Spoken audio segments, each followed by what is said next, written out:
السلام عليكم وادي سلام دمانتين جماعة ونكسن كسو دوادا فلوق عصب وأنيجي مولي بانا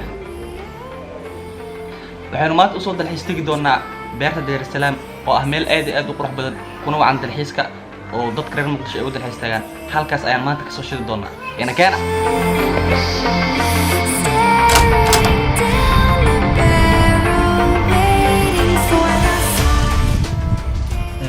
waxaa hadda imaanay beerta Deer Salaam oo ahayd meeshii aan u soo soconay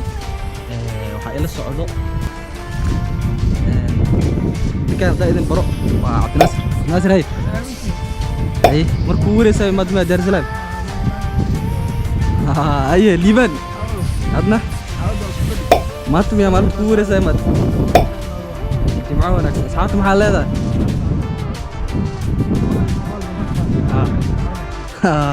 لك اسعنتي ديك هودين هذا اسبرنيسين هاي وحوقي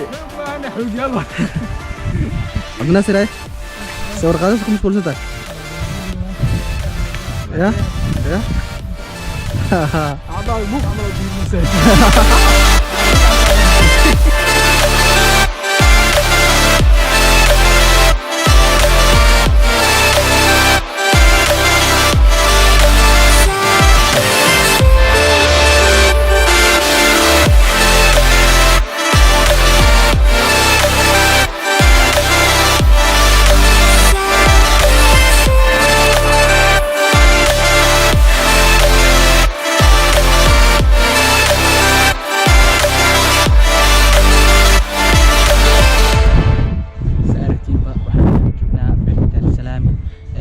dhammaan qaybaha ay ka kooban tahay beerta hal ay u istaagi doonaa dhammaantood waxaan isku doonaa inaan dhammaan soo wada marno qaybta kooban ee kunistaan qaybta carruurta ee maashaallah dhammaantood soo wada doonaa insha Allah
intaan ku kulmi doono vlog xiga assalamu alaykum warahmatullahi wabarakatuh see you again assalamu alaykum guys this is Moliban wa assalamu dhamaantiin assalamu alaykum all of you anigu waa Moliban muddo badan isma arkin vlog ba ku fikriyo